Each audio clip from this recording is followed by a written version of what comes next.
Hello guys, welcome back to our YouTube channel One to Step, and in today's tutorial video I'll be showing you guys how to send scheduled text on Slack. So let's get started.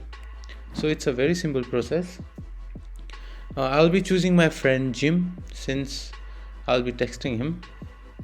So just write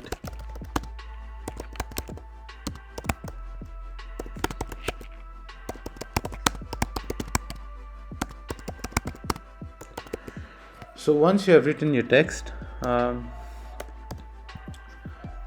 you can see there is a send option. So next to it there is a schedule button, so click on it.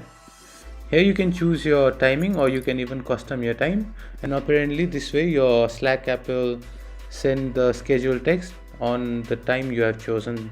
I hope you guys liked today's tutorial video. If so, make sure to like and subscribe to our YouTube channel, and don't forget to press the bell icon. See you guys in the next video. Until then, peace.